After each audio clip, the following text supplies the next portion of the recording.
Hello, everybody. Welcome to another episode of This Week in Travel.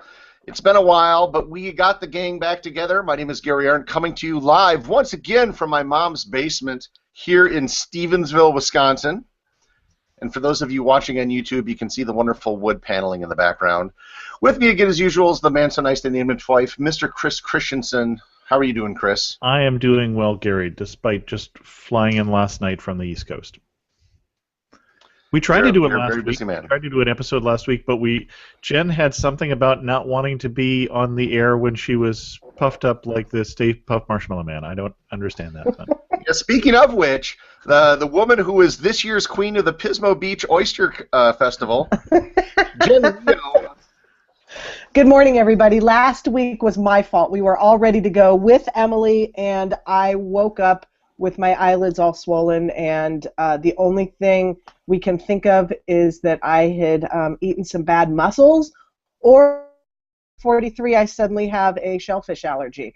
But it lasted for about 3 or 4 days. I think my rash has gone away now, but it was not fun. Definitely not fun. Wow, that's very odd. Yeah, I mean, does that happen? That you can just develop an allergy at this point in your life? It does, actually. I don't know. It's never happened. I've never woken up and with my eyelids swollen. It was a little rashy beforehand.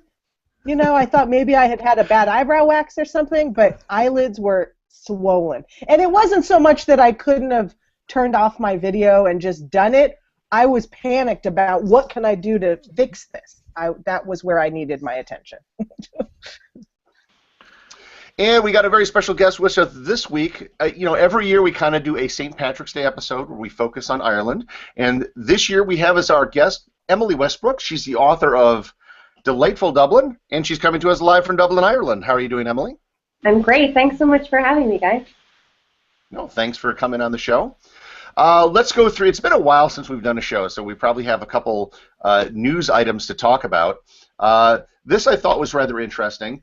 Viking Cruise Line, the company that does the river cruises in Europe, is going to be coming to the United States, and I guess they're going to be making their home in New Orleans, and they're planning on having several boats set up to be going up and down the Mississippi River. Ooh. So is this something you think you guys would be interested in doing? Doing a Mississippi River cruise? If there's gambling. Having been to that part of the country last year and had such a great time in places like, Memphis and such, I think it would be fun. Yeah, the funny thing is, last week someone said they really wanted to do a cruise in the U.S., and did any of the big cruise lines do this? And I said, well, I don't know that they do, but I'm sure that they will. And within the week saw this article. So they're not coming till 2017, I think is what it said, right? Yeah. Launched six vessels in 2017. And Chris, if we had done a 2015 trends pieces, you would have nailed that one too. Well, I Didn't don't know that year? It was only when somebody asked the question that I thought to predict it, but Emily, is this something you think you'd consider doing? I would. I haven't spent that much time in America exploring in the last 7 years since I've lived in Dublin. So anything kind of southern America sounds awesome to me at the moment. The thing that interests me is that when you do a river cruise in Europe, you're stopping in places like, you're going along the Danube River, and right. Every city and village you stop in is some historic thing like Salzburg or Vienna or whatever. So if you start in New Orleans, I don't know if you've looked at a map, but the lower Mississippi meanders quite a bit, and you're basically going through farmland through basically the state of Mississippi. Eventually you get up to Tennessee. Maybe there's something to do in like Memphis. And then what else do you got? St. Louis, you got some stuff in Ohio. I mean, what do you do on a Mississippi River cruise other than just kind of cruise? Because there isn't the same attraction, I think. Now I'm having to bring up a map here to see what cities it goes through before it gets to Memphis. Use your mental map like I have, Chris. I'm just saying, between New Orleans and Memphis, there's not a whole lot. I was trying to remember if Louisiana, Baton Rouge was on the no, Natchez is on the Yeah, Baton Rouge. So you get Baton Rouge, Natchez, Vicksburg. For somebody who's a big Civil War buff, that would be interesting. But yeah, then between Vicksburg and Memphis, and that's a long distance. I mean, that's the long distance. There's not going to be a lot of big towns, at least, or well-known towns. How about a celebrity chef barbecue? A celebrity barbecue chef. That would help. Yeah, I don't know what they're going to do, and I just wonder if the Mississippi is actually it's the most notable river in the United States, but I'm not sure it's the best. Something like the Hudson River might be a bit more interesting, a bit easier to do. I don't know. Well, what do you do on a European barge trip? Aren't they sort of copying that? So no, they're copying more of what Gary's talking about. They're going to be doing the same type of ship they do on the Rhine or the Danube or the Rhone River. And what do you do on those? I haven't been on one. So I did the Rhine, for instance, and as Gary's saying, you're going between, Strasbourg, which is a UNESCO World Heritage Site, and Heidelberg, and the Rhine, the Lower Rhine Gorge with all the castles and such. So it is pretty spectacular. We don't have castles. Yep. We don't have as many castles. There are actually a few castles in the U.S., but they're not authentic or leftovers from the Middle Ages, as you may imagine. And I should say, if you were going to do a Mississippi River cruise, wouldn't you rather do it on like a steamboat, a paddle wheel steamboat that brings back the Mark Twain-esque sort of, the way they used to do it? Well, you can do that now. So this is in competition to those kind of cruises. But yeah, there are steamboat cruises that go both in the Mississippi. I think there's also one on either the Columbia or the Snake up in the Pacific Northwest. Yeah, I wouldn't. I know of them, but I couldn't tell you the name of a company or anything. So maybe I think Viking, just the fact that they have a brand, might be able to do something. Right. I could have sworn that there was gambling on the Mississippi River, so I just did a quick search for that, and I came up with the website steamboats.org, paddle wheeler style casinos. Casinos in the style of the old paddle wheelers, and there are a whole bunch of them. There's got to be over 20. Your eyes just light up when the word casino is mentioned. Gary, I'm half Chinese. I've got the fever. Whatever the shellfish did to closing up your eyes can be undone through the power of gambling. Let's move on to another story, and I thought this is just classic. So Paris Hilton, who's a work in and of herself, I guess has a brother named Conrad, who was on a British Airways flight from London. He was in a rather foul mood. He threatens to kill one of the crew members, calls the other passengers, quote, effing peasants, and then talks about how his father will pay his way out of all of this, and he did it before, blah, blah, blah, blah, blah. So do you think the book's going to get thrown at the guy? And you skipped over that the father had to pay $300,000 last time he did something like this. Oh, my gosh. So, yeah, what do you think's going to happen? What do you Well, hope will happen? he already went to court. Read the last paragraph, Gary. Yes, brought in shackles, which is just this lovely thought. To court, he could face up to 20 years in prison. That won't happen. Not likely. 20 years in prison is probably not commensurate with, the level of stupidity involved. No, Okay, but if his name was, instead of Conrad Hilton, let's say, I don't know, Spud Hilton, I don't think you're going to be getting the same level of deference that he's getting right now, right? You might be getting 5 years in the clink. Well, it's not that different from that is the charge I think they leveled against the Peanut Gate, the person who is the daughter of the Korean Airlines thing, which we mentioned on the last show, who is serving time. So did get sent to jail in Korea, as I recall. So the article also says that Hilton was allegedly upset following his breakup with a girlfriend. Doesn't that just make you want to know who the girl is? No. One thing it doesn't, it tells me, is why they broke up. I mean, I don't think that's a mystery.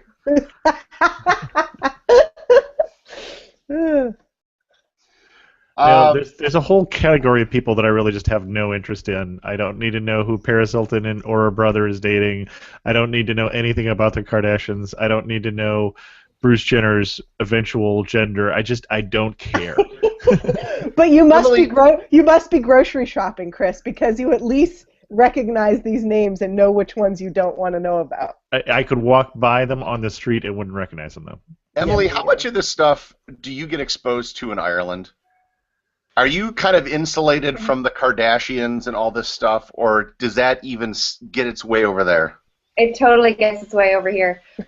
But over here we also have all of the British All the faux royals. celebrities as well. So there's like a whole other world of very similarly vapid characters that I can't even begin to remember who they all are. But we do have the Kardashians and all that kind of thing.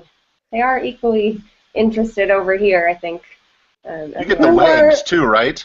The wives of the soccer players. Oh yeah, all the wags. Yeah. Emily, What- who are some Irish tabloid celebrities in your tabloids? You know, I'm not a good tabloid person. I'm not a tabloid reader. So I suppose we have all of the rugby stars, and actually they're playing rugby right now. We're losing by 4 points to Wales.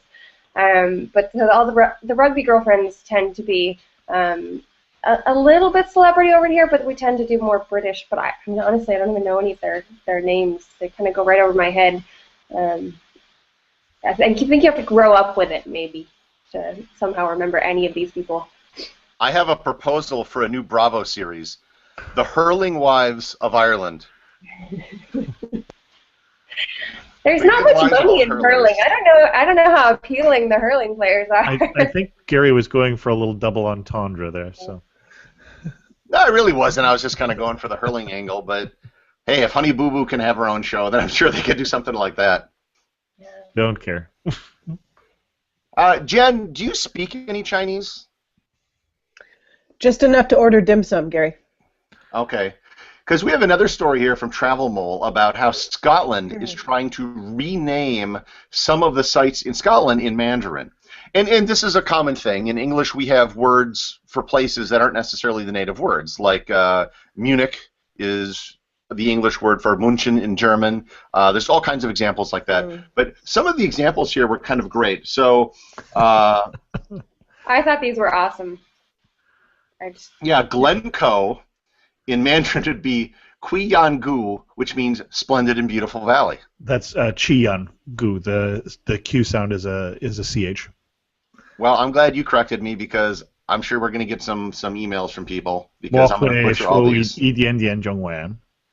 Wow, Okay, Chris. Chris, you do these then because So, but the best one is the Mandarin translation of the Highland Games. Chunying Hui, is a strongman skirt party. That sounds That kind of is fun. funny. which also kind of sounds like the name of a pornographic movie. No, it's probably because of the kilts. Yes. Well, I know that, Jen, but that wouldn't be as funny.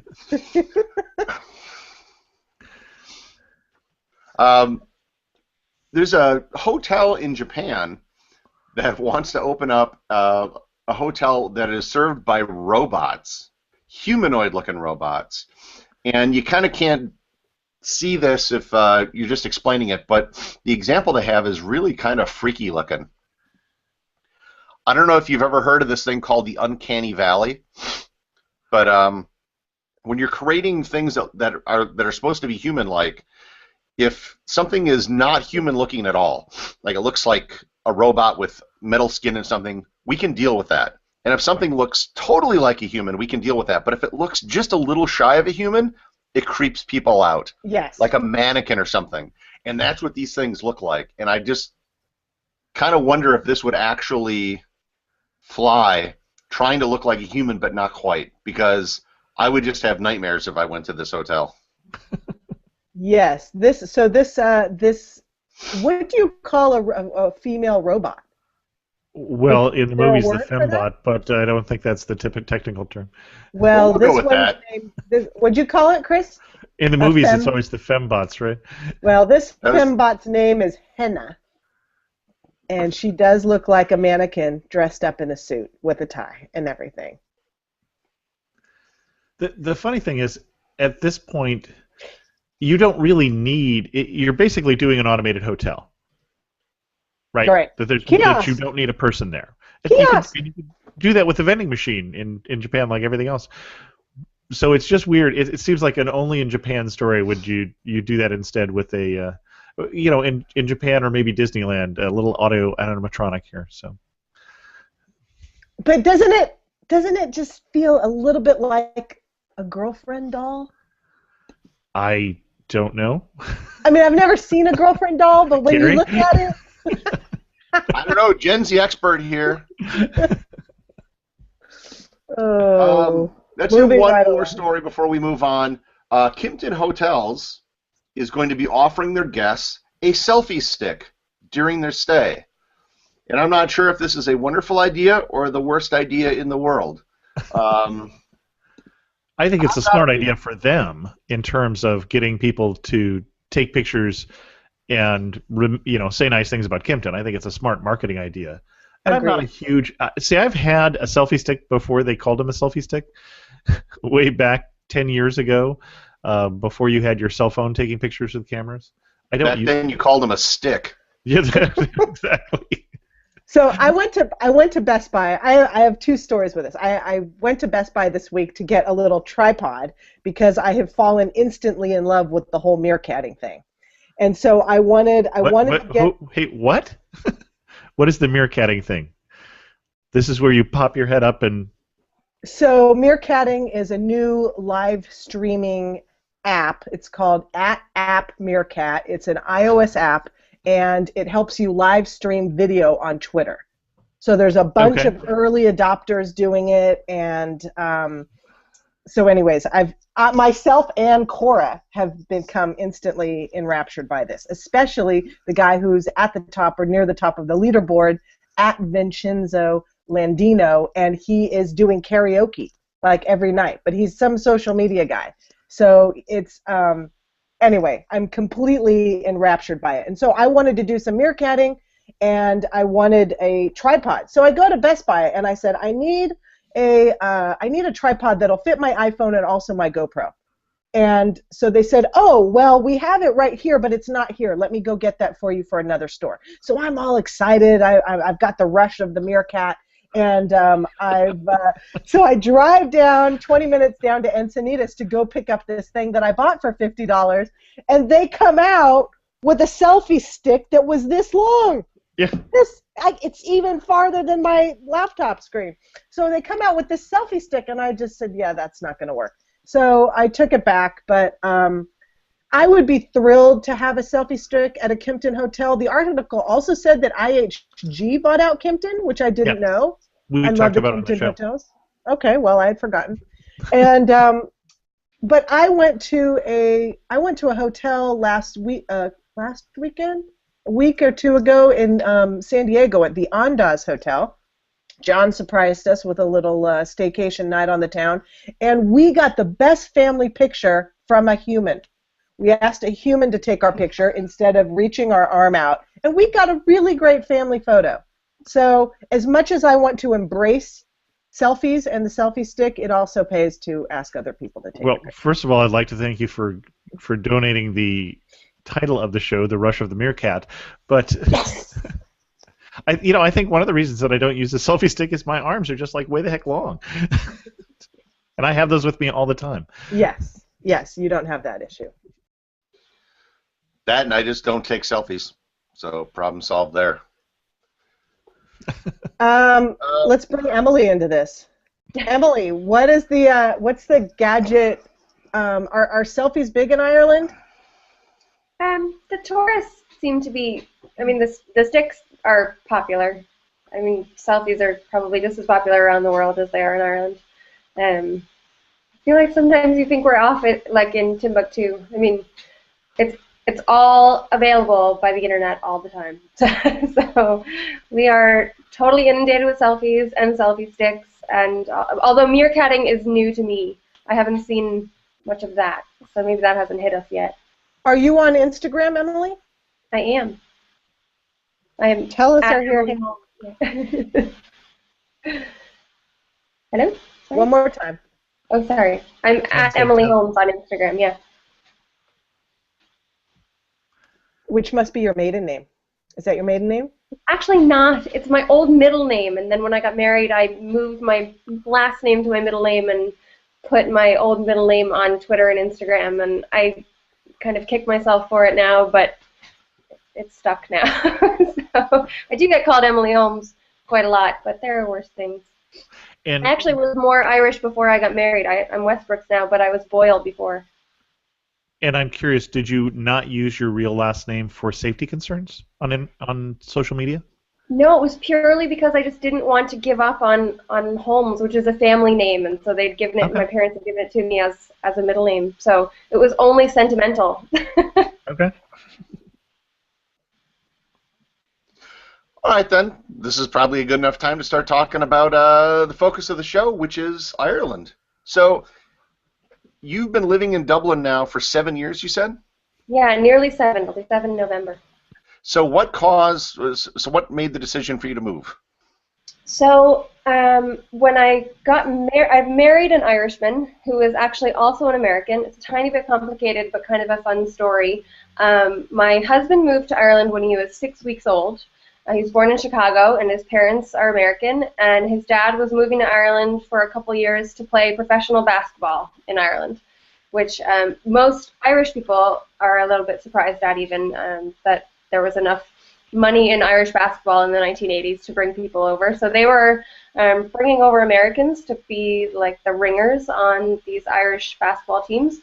And so my in-laws came and they brought their 6-week-old baby and they never left.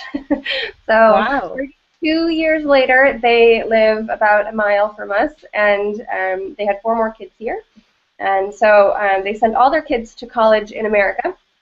And so I met my husband at Colby College, where my parents went, and I grew up right around the corner, and I was a total homebody who thought I was going to stay in Maine for the rest of my life. And the week after we got married, we said, well, we'll just do Ireland for a year.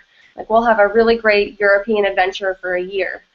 And by the time I actually got my feet on Irish soil, that had turned into 3 years. And then by the time it was 3 years, you know, we're here and we really love it. But it wasn't really intentional in any way.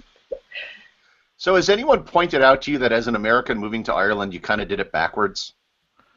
Well, all of my, yeah. Because it's usually the other way around. Well, the funny thing is that it was the other way around. So, I mean, all of my ancestors are Irish, so they did that already. They went to America, and they actually went to, you know, my dad's side of the family ended up in Chicago and helped build, you know, some of the subway systems there. And then, so it's kind of funny that there's a Chicago connection, and then it's all back to Ireland. So it's all kind of, it is totally backwards. But yet, progress in another way. Your book is Delightful Dublin, so I assume that you focus more on Dublin and not the rest of the country. I've been to Dublin a couple times. I haven't actually done a lot in Dublin. Most of what I've done is, like, I get in Dublin, I rent a car, and then I go exploring other areas. So if someone is coming to Dublin for the first time, or like me, you've been to Dublin for business or something, but you haven't really explored it, what are the top things you recommend? I know a couple. There's like the Jameson Distillery, the Guinness, and the Book of Kells and stuff like that, but what else? I mean, those are, seems like kind of the obvious tourist attractions. Yeah, those are the pretty obvious ones. And sorry. Nope, keep going. Those are pretty obvious ones, and so I don't necessarily always suggest those at all. I usually send people to slightly more off the beaten track and more local-oriented things, but things like the Chester Beatty Library, which is one of the most amazing collections of antiquities, you know, obviously in our country, is free to the public, and I think a more in-depth look at the history of the book than the Book of Kells even gives you, so I always send people in that direction. I send people to the beautiful parks that we have. I mean, Phoenix Park is enormous, one of the biggest city parks in Europe. And they have a whole herd of wild deer. They have Dublin Zoo. They have, historic monuments. You can cycle all around. So I send people over there. I try to tell people to avoid Grafton Street a little bit. It's worth kind of a walk down for a block or two, especially in the evening when the shops are closed and the buskers are out and you can actually see them when there aren't so many people cluttering up the street. But I always tell people to go about 3 blocks parallel over to streets like South William Street that has kind of all the boutiques and independent shops that popped up after the recession kind of hit its most major blow. So I send people to the places that I actually spend time enjoying, which I think gives you a much better version of Dublin and a much more true version of Dublin than going to the Guinness factory and the Jameson factory and only seeing those things, which I do find a shame when people come all the way here and then they only do those things. I think that's kind of sad. Emily, the photography is absolutely stunning. Did you take the pictures yourself? I didn't know. It's my friend Julie. So Julie and I worked on this project together. Her name is Julie Matkin, and she is Scottish, actually, and she moved to Dublin a little bit before I did and kind of fell in love with Dublin through the lens of her camera. She did a lot of photo walks with her friends, and so she did the photography, and she also did the design of the book. So Julie's beautiful eye is all over the whole book. Please give her our compliments. It's absolutely, it's really beautiful. Now, what I love about the book is all the day trips, because sometimes people aren't exploring the whole country. They're just popping into Dublin for a weekend. Tell us about some of your favorite day trips or some of the ones that are most popular from your book. Sure. So I don't think you should come to Dublin and not spend at least half a day outside the city, because even if you're standing in the city, you can see the mountains and you can, you're right on the ocean. So I always send people kind of in the direction that I actually live. I live very close to Hope, which is a small fishing peninsula. So it's where a lot of the fish for a lot of the restaurants comes in. And so it's a tiny little working fishing pier, and then it has the most amazing cliff walks that you can do around the peninsula, and it's just a really lovely kind of calmer place to be if you want to get outside the city and actually see how, it's 9 miles north of the city and you're right on the ocean. So I also send people to Trim Castle, which is about 40 minutes west of the city, and it's actually where Braveheart was filmed. But it's my favorite castle tour. We've done a lot of castles because we do have a lot of castles in Ireland, but it's by far my favorite tour.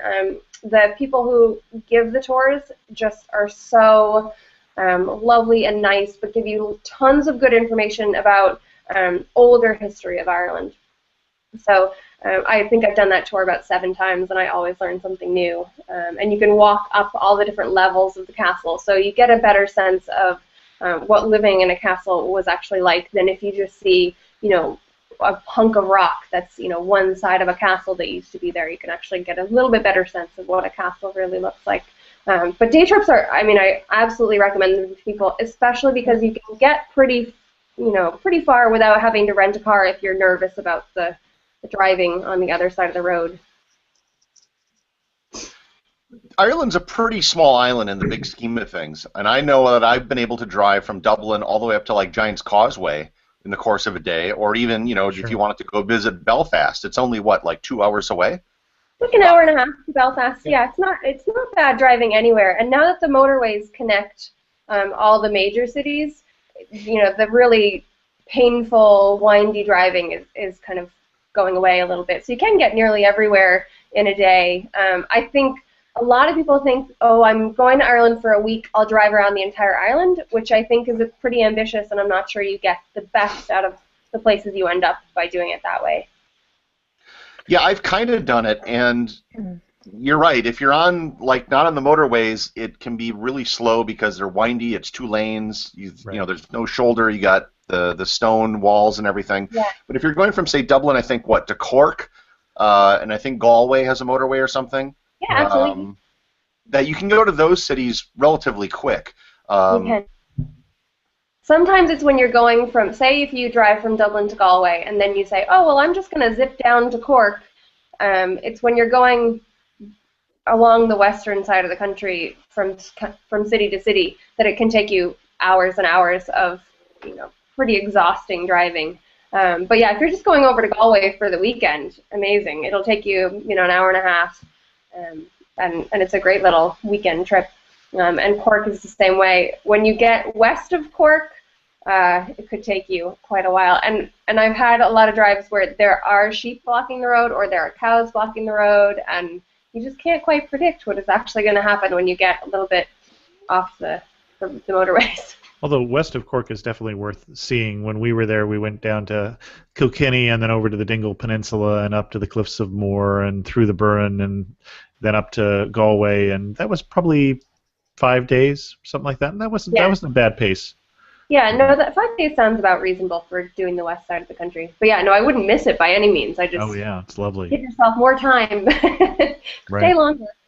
The thing that I noticed, it wasn't so much driving on the opposite side of the road, which I did not do, but the road doesn't seem to have a shoulder.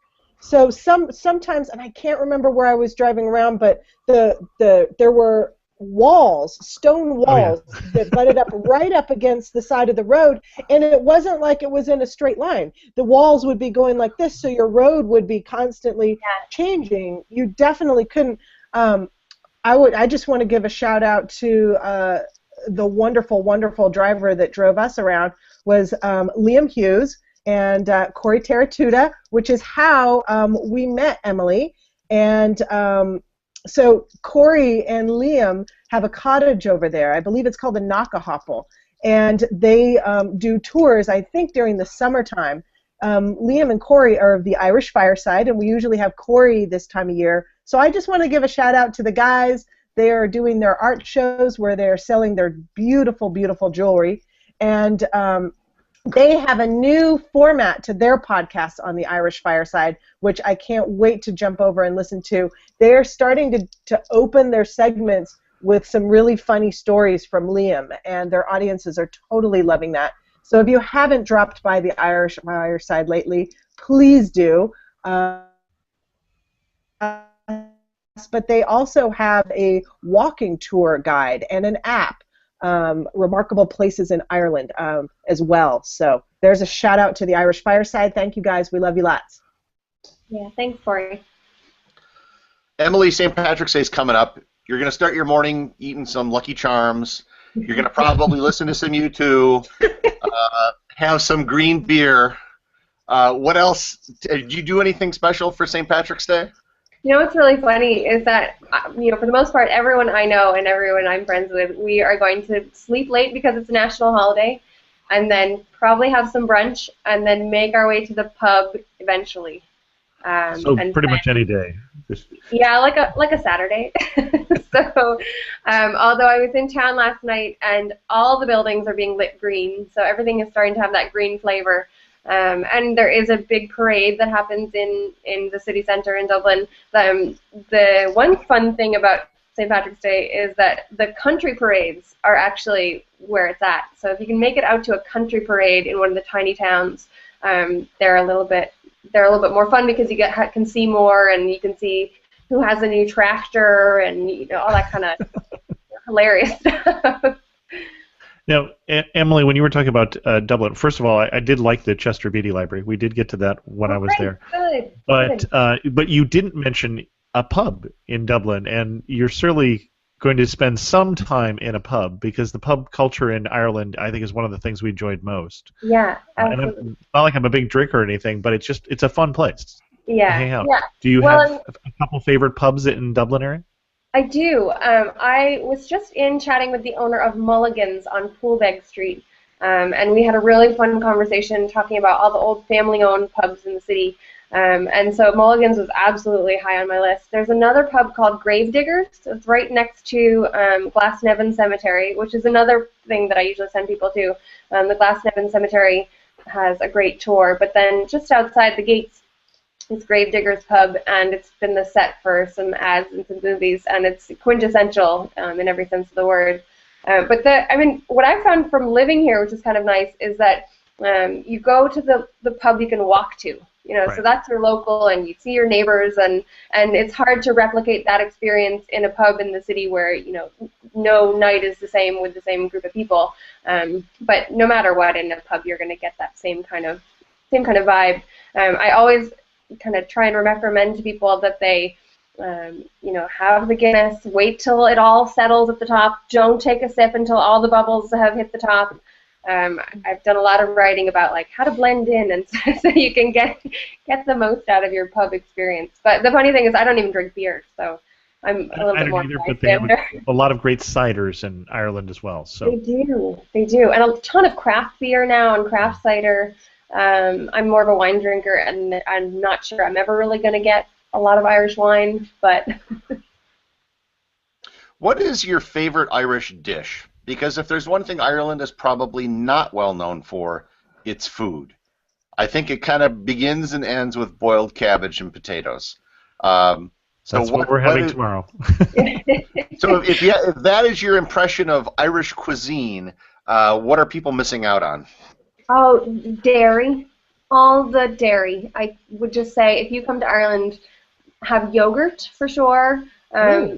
Yeah, Irish yogurt is just, it's the one thing I worry about, actually, even if we're planning kind of a long trip to America. I really worry about getting dairy and milk. You only really get whole milk here, and it's so delicious. Butter and brown bread. Most restaurants you'll eat in, brown bread with Irish butter. You could have a whole meal on that. Fell in love with that. Yeah, talking to a guy to recreate it when I got home. Not so much. Yeah, it's hard to recreate it. But you can. I've brought it back now a few times, and it will last you a couple weeks. But the other thing I would say is things like, we have a lot of restaurants that are doing really interesting cuisine using traditional ingredients in kind of a new way. So you'll see, blood pudding, the black and white pudding in a lot of different applications, for dinner as opposed to breakfast. I'm not the biggest fan of it if you just kind of throw me a slab on a plate next to some tomatoes and a piece of bacon. But, made into other dishes, it can just be incredible. So we actually don't have corned beef and cabbage. It's not really a thing you'll find on hardly any menus here. So you have to look for the different things. But we do have potatoes, potatoes for days. We were just on a cruise, and one of the couples at our table was from Ireland, and they would bring them out a potato, and it'd be this little thing, and he would say, "That's not a potato."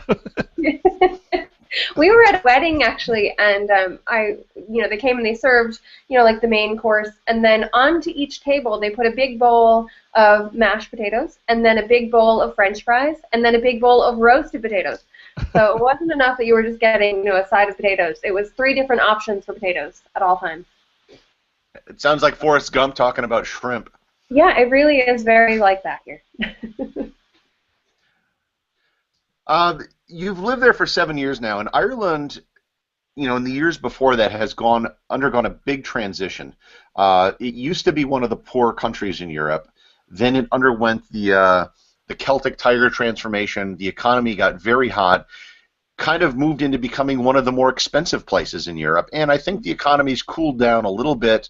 What have you seen in the 7 years you've been there? What sort of changes have taken place? And are people talking about the fact that the euro is basically collapsing against the dollar right now? I mean, I guess that's maybe 2 separate things, but what have you noticed since you've been there? Well, I'll start with that for sure. So I missed all of the Celtic Tiger altogether. I think I arrived about 20 minutes after it hit rock bottom in 2008. So I never got to see Ireland in the Celtic Tiger, which in some ways I'm grateful for. In some ways I'm curious what that was really like, because you'll hear stories about literally money being thrown around, and I never saw that at all. And everyone had a helicopter and all this kind of insane things. So I missed all of that, but I think I'm grateful that I got to come at the end of that where people were trying to figure out how they were really going to make it work in an economy that was really crummy. And I think one of the best things that came out of it was the creative businesses that just had to be really clever and really good at what they were doing. So people have really thrived if they're product or their business has really just been great, which I think is a nice thing. I think there was a lot of mediocrity in the Celtic Tiger that was passed off as, luxury. And so now you get people who are working really hard to do really great things, and they can stick around if their product is really good. So things like, I have people that I featured in the book that are the girls who run the Irish Design Shop, and they started their business in 2007, and they kind of collectively brought together these jewelry designers and artist friends of theirs, and they wanted to be able to sell all their things in one place because no one could afford the rent on their own. And so now they actually have collaborated with tons of different areas to kind of help bring up to speed different areas of Dublin. So the old Georgian section of Dublin, they're helping to kind of bring that back to life because their own business has been so successful. So that kind of thing has been really exciting. It really just cut out the junk when the recession hit.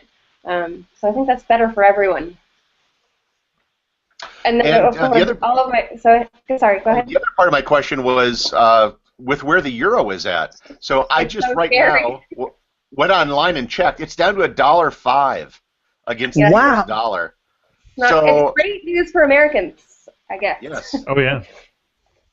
Not so great for the people who live here, I suppose, or especially the people who live here and are American and go back to America quite often. So, it's scary for me and my expat friends, but it's really exciting for people who, for a long time, have felt like Europe was extra expensive on a travel scale.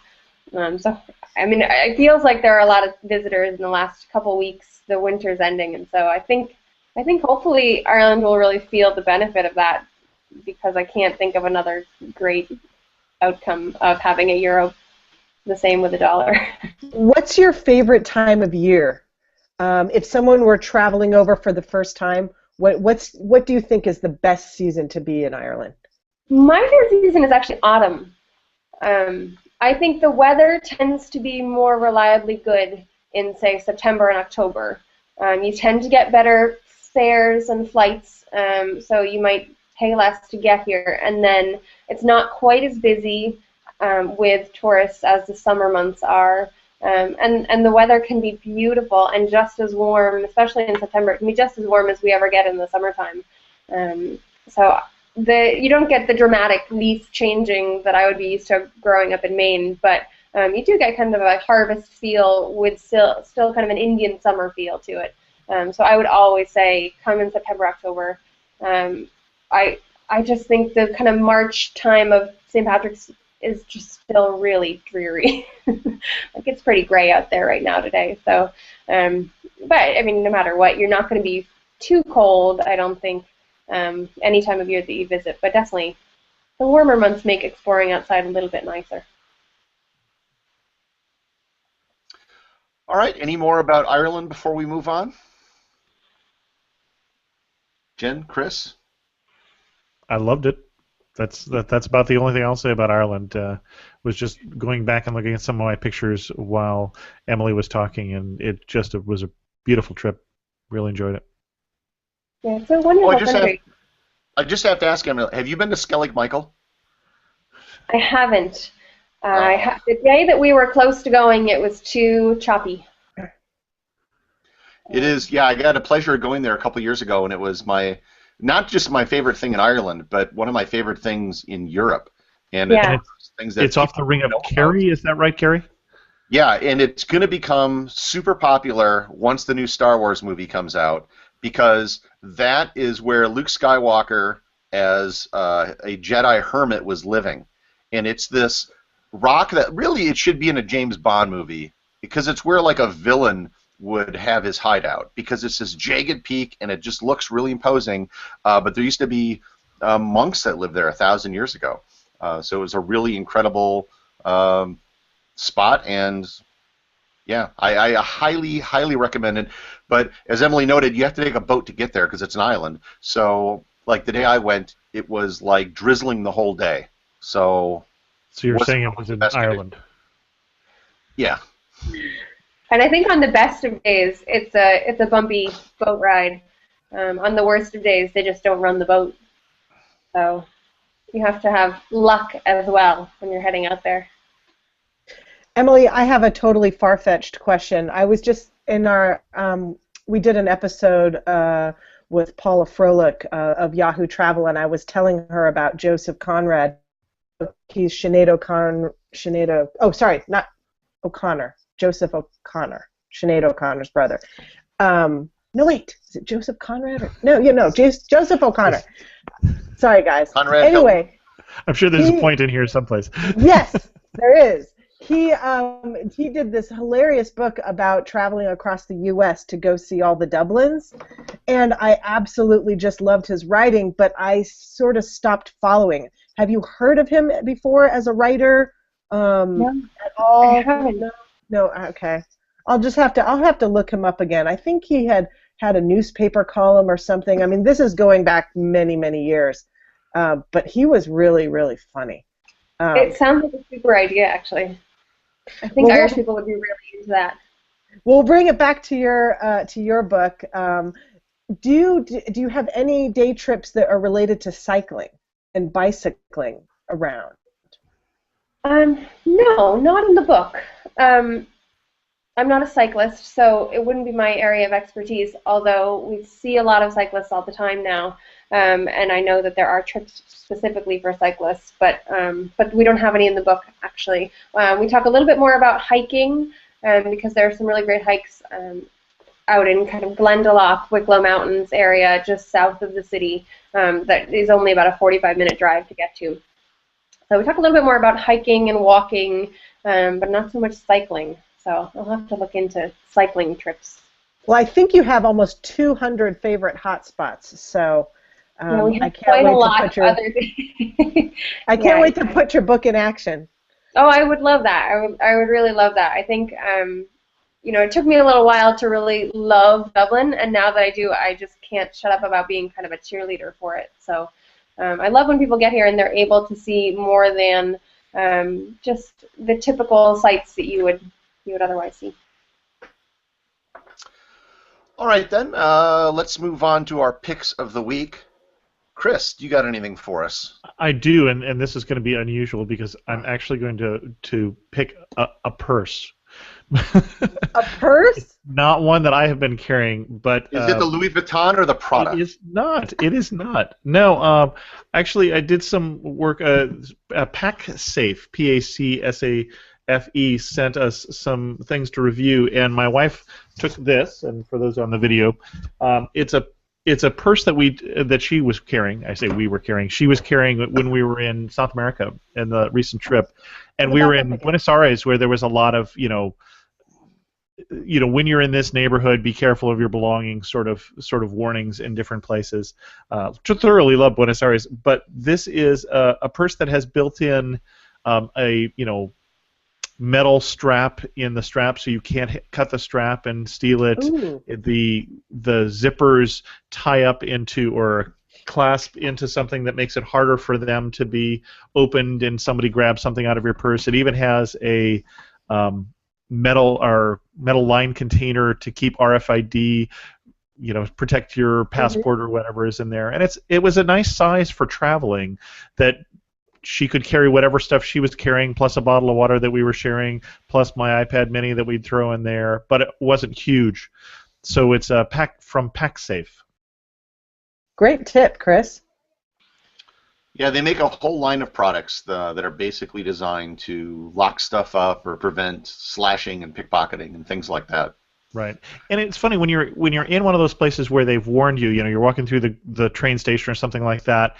You just feel a little more comfortable knowing that it's not going to happen. She's wearing it crossways across her body, so nobody's going to grab it really quickly. Nobody's going to cut it. Nobody's going to. It just makes you less of a target than somebody else. Well, I am definitely going to get that because I'm headed to Italy this summer, and Southern Italy. It's a good question. No, more towards. I think we're going to Siena, but I don't know where else we're going to go before or after. Siena's lovely. Jen, you got a pick for us this week? I do. Since we're talking about Ireland today, I wanted to give a shout out to IrelandFamilyVacations.com. That is Jody Halstead's website for family travel. So if you are traveling to Ireland with kids, definitely check out her website. There's all sorts of Ireland travel planning tips, best Ireland travel gear, how to save money when you're in Ireland, and so definitely helpful if you're heading over with some little ones. All right.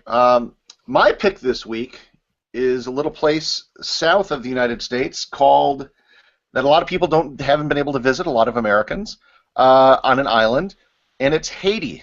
Not Cuba, but Haiti. So since we did our last show, I spent almost 2 weeks in Haiti on the inaugural trip with G Adventures.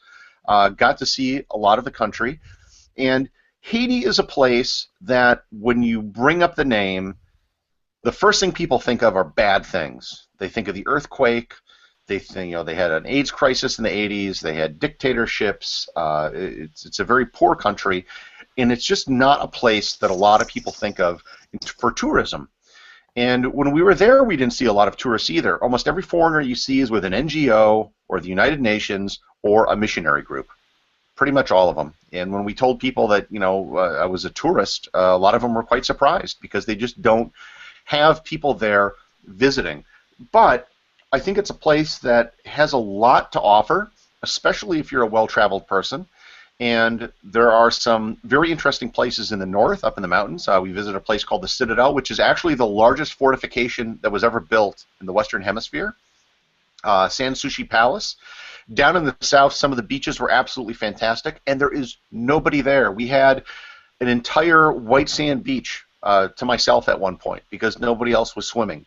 The cuisine is pretty good. The people are very friendly, and despite being a poor country, there were no beggars. Not what begging is not a function of income or poverty. It's a function primarily of tourism, because when there's more people to give money, you'll see more beggars. But because in a place like Haiti they haven't had a lot of tourists, nobody begs, and you just had more people trying to sell you stuff, but no one just asking for money. And I think that it is a country that is now finally starting to open up and get ready for tourism. The infrastructure has improved quite a bit since the earthquake. Most of that has been cleaned up at this point. Still, a bit of a rough place to visit compared to some countries, but I think well worth it if you've kind of been to a bunch of other places. So I would highly recommend considering putting Haiti on your list. How did you get there, Gary? Tell us about your route of getting there, or how you would get there from the U.S. Just fly. I had a flight from most of your flights will be from Port-au-Prince, although there's a couple of flights to Cape Haitian in the north. I think there's a flight from Fort Lauderdale or Miami that flies into there, but most fly into Port-au-Prince. I flew from Miami to Port-au-Prince, and I think there's another one from Atlanta. A couple other cities pretty much located in the south, but it's not hard. They're daily flights. And then I left Haiti overland to the Dominican Republic, which was an interesting experience. The bus trip was about 10 hours from Port-au-Prince to Santo Domingo, but if you look at the distance on a map, it's not that long. We spent a lot of time in the border and a lot of time just getting out of Port-au-Prince. Once you get into the Dominican Republic, the roads dramatically change. And then once you're in Port-au-Prince, there's not, you could spend a day doing some sightseeing in Port-au-Prince. Many of the attractions, the governmental monuments and things, some were destroyed in the earthquake. The Iron Market, which was one of the classic things to see, has been rebuilt, so you can go see that. And there's, I think, about a quarter of it is like half of it's tourist stuff, and a quarter of it is like the Voodoo Market. So it's like the Voodoo Walmart where you can get all your voodoo shopping done in one spot. But I really think the South is what I enjoy the most. Near the city of Jacmel, there's a large artist community, as well as some really interesting art that's being done in Port-au-Prince. If you see, there's a lot of metalworking being done where people are taking 55-gallon oil drums and converting it into art. And if you see a lot of metal artwork anywhere in the Caribbean, it was probably done in Haiti. So, yeah, there, like I said, there's problems. It's a developing country, but I think once you get to the smaller communities, Port-au-Prince is really big. They don't have, good trash collection. Some of the roads can be kind of rough, but once you get to the smaller villages, it was a completely different experience, and I enjoyed it a lot more. enjoyed. I talked to Audrey and Daniel from Uncornered Market about their trip to Haiti. They went on the trip before the first trip with G Adventures, but they were telling the story about how G Adventures ended up there, which I thought was interesting. That they were invited in just to evaluate, was Haiti ready for tourism, and they ended up being so impressed. They said, not only do we think it's ready for tourism, but we're going to start doing tours. Yeah, I don't know how many people are signed up for the tours yet. I think it's going to take some selling and convincing for people to go.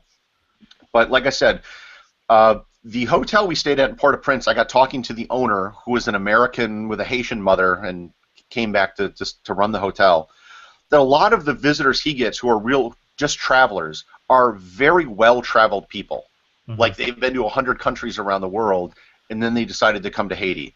So, and I should also say there's a lot of missionary groups we saw, like high school groups who come there to do whatever, and they were kind of treating it like a vacation. And I found it very interesting is that you can probably get high school kids to come through a church group, but if you were to say, and the parents would say, oh, okay, missionary work, we'll do that. But if you were to say, oh, well, we're just going to go on spring break to Haiti, everyone would be like, oh, that's too dangerous, we can't do that. So it's very strange that there seems to be an acceptance to go there if you're trying to do charity work or something, but if you're just going there to go on vacation, people, everyone I've talked about seems to have a negative reaction to it, or they think it's very dangerous. And I should add, at no point was I ever felt like I was in danger. It was just not something that ever really came up. Very cool. All right then, Emily, you got a pick for us this week. I do. I'm going to Berlin in the beginning of April, and I have a new app that I think I'm going to bring with me. It's called the Indie Guides. So it just came out in the last couple weeks, and they are European city guides that they have an app form, and they are highly curated, kind of local, suggested, arty, creative spots, along with some festivals and events that are going on at the same time. So I'm going to walk around with my indie guide to Berlin and try it out. Cool. Have you been to Berlin before? I have, but I haven't explored it extensively. So it'll be a working trip, but hopefully I'll get a few days to just kind of go out and explore. It's such a big city. I forget sometimes when you live in Dublin, it's so small. All right then, why don't we start to wrap things up? Chris, what's new in the Amateur Traveler this week? Today's the last several weeks. Yeah, well, today's episode will be on Tel Aviv. And then next week I'll be talking about the cruise that I just got off of, the Holland America cruise around Cape Horn in South America, from Buenos Aires to Santiago, Chile, which was great fun. Want to hear a good Tel Aviv story? Sure. So I was in Tel Aviv, and a couple blocks away from the U.S. Embassy, which is kind of on the beach, there was this restaurant I went to, and it was like an American bar. So I thought, oh, okay, I'll stop in. And they had pork ribs on the menu. Now, this is Israel, mind you, okay? Right. Now, but Tel Aviv is not a real Orthodox place, so it's not shocking, and right, a lot of the Russian immigrants eat pork. But I was still kind of curious, where do they get the pork from? Because I believe it's illegal to import pork into Israel. Oh. Interesting. So I kind of tried to solve this riddle, because many Jews don't eat pork, Muslims don't eat pork. Where's the pork coming from? I would guess Christian Palestinians. That is correct. I finally nailed it. It took me a couple years to figure that out, because it was this nagging question: where's the pork coming from? Gary, you should write a story on that. That's a great topic. Israeli pork? No, just the whole story about wondering where it came from. It's really fascinating. Yeah, but then I'd have to pitch it to editors or something. I don't know. Never mind. That's the whole point of being a blogger. Jen, where can people find you online?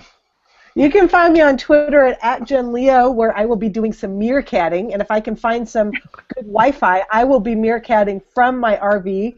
I just got some new floors in it, and I've got new cushions, and so I will be taking it around North County, San Diego this week. And Cora, who is dying to meerkat, will be meerkatting some kids' apps later this afternoon after her softball game, which I have to rush off to. I'm still hung up on the term meerkatting, because meerkatting used to mean popping your head up and looking around. Like you talk about it in the cubicle environment, that people were meerkatting. It is a verb. It's live streaming video. So download the app Meerkat or go check out Meerkat to find some streams to watch. Use the Twitter search bar and just look for the hashtag Meerkat, and you can check them out. Or you'll know when I'm meerkatting because it'll come up, Jen Leo meerkatting live or something like that. Yeah, it sounds like planking or Tebowing. Like Yes. You're live streaming a video that is not archived. You could save it to your phone if you wanted to, and I guess reproduce it somewhere else. But basically, it's like this, but it's like a tweet. So and you can comment in my Meerkat, and all of that is sort of a stream through your tweet of your Meerkat. You are very excited about this. I can tell. I love being early. I was thinking of spending my day warthogging instead, but we'll have to see how the day plays out. Emily, where can people find you online? So they can find me on my website, fromchinavillage.com, and then delightfuldublin.com is where they can find the guide as well. And okay, so explain From China Village, because you are American living in Ireland. Yeah, so I grew up in a tiny town called China Village, and so when I moved here, I started my blog just to tell my parents I was fine, and mass, and so it was more for a smaller audience. Now it's for a bigger audience, and it's stuck. And does China Village, Maine have a Chinese restaurant, or what is the China Village, Maine has not a whole lot. It has a general store, a post office, a library, and my house. And a lake. Actually, there's a lake as well, but it's really small. It's like 2,000 people over, quite a lot of acreage. So it's a tiny little one street, one flashing yellow light town. And the man who bought a lot of land there in the 1800s decided he was going to change the name to China Village from whatever it used to be. So I get some people every once in a while who will say to me, "Oh, are you that China girl?" So it's hard to explain, but it's where I am now, for better or for worse. Well, if you ever want to leave Ireland, I got a good suggestion as to where you could go. Natural. And it would help. You already got the SEO laid out, so you don't need to worry about that. Exactly. As usual, you can find me at everything-everywhere.com, and I am on all the major platforms except, I guess, for Meerkat. But we'll be seeing what I can do with that. I'll be doing some meerkatting. And by the time we speak next, I may have meerkatted. So, I don't know. Gary, one of the things is that it's so great for travel because there is a rush of meerkatting. I don't know if you know this, Gary. Gary, It's a meerkat rush. Gary, here's some enticement for you. You would zoom up the leaderboard. They have a leaderboard. You have so many followers that if you thing interesting, I bet all your listeners would tune in and you would zoom up the leaderboard. But I've been watching this for over a week now. I think it's only been on barely 2 weeks, and I've been waiting for more people doing travel. And At West in Maui came on the other day, and that was terrific. So they were meerkatting their view at West in Maui, and so that was pretty neat. Some people have been trying to meerkat their flights, like on JetBlue and stuff, but the signal isn't super strong for doing much of that. I just can't see why anybody would want to watch someone get on a flight. Or why somebody like me would want to watch a guy sing for hours and hours on end. If he's a good singer. It's just fun. So it's like you're having a conversation with somebody. They're singing to you. If you're typing in their chat, they start talking to you and shouting you out, and you're having a conversation. Guy Kawasaki was meerkatting South by South. Lots of people were meerkatting South by Southwest.